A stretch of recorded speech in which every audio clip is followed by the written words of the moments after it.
welcome back to our channel and yet another video from the traveller system. We need to stand up for ourselves as trans people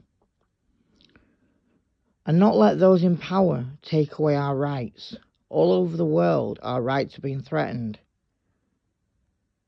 It's not fair. It's not safe.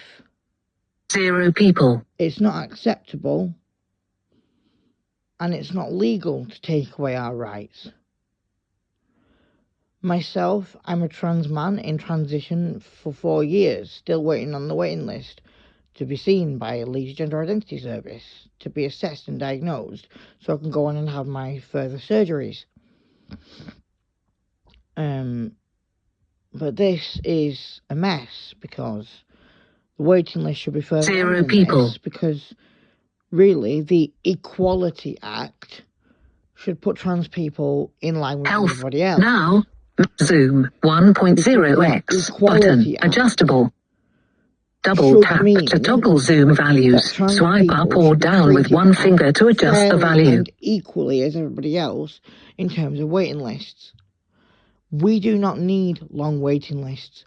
We need to be seen, we need to be heard, we need to be accepted, we need to be diagnosed, and we need to be treated fairly and equally like everybody else who is going for, say, cancer treatment.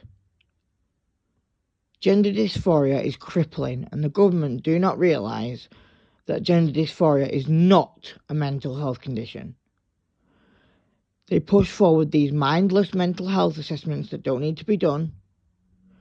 They push forward conversion abuse campaigns. They push forward anti-trans adverts, anti-trans laws, which are absolutely diabolically wrong and immoral.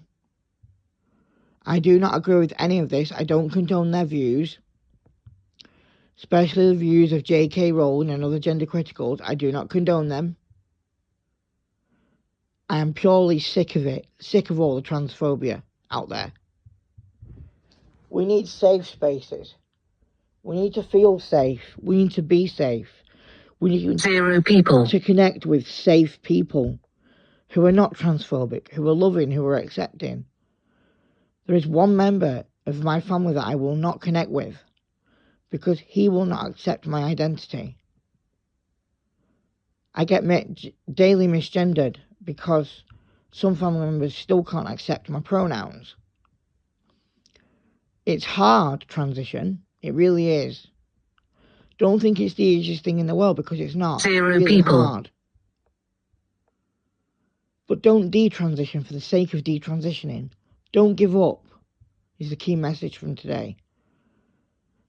If you're in a place where you feel down because of your transition or because you're not being accepted, do not give up. There will be times where you are accepted and you feel euphoric. Let those times fill you without the dysphoria overruling. But this government and the ones in power need to realise that trans people need fair and equal treatment. That is the aim of today's message. Get trans people fair and equal treatment. No more long waiting lists. Quicker referrals. Quicker diagnosis. Quicker surgical referrals. Quicker dysphoria treatments, quicker endocrinology treatments, quicker puberty blocker treatments. Stop banning puberty blockers. Puberty blockers are the safest thing on earth. I was on them. They did nothing to my mental health. 0 people. They saved my life, puberty blockers. And yet people in power decide to ban them for trans people, which is another thing that I'm absolutely disgusted about. Because again, I am trans and I've been on puberty blockers. And they did nothing to harm my mental health or well-being. They saved my life. They were able to allow me to think about my identity and my choices. Trans kids 0 people. Better. They deserve fairness and equality like the rest of us trans people and the rest of the binary population. Please, those in power, listen to this message and do not discriminate or invalidate trans people in any way, shape or form. Thank you. Stop recording.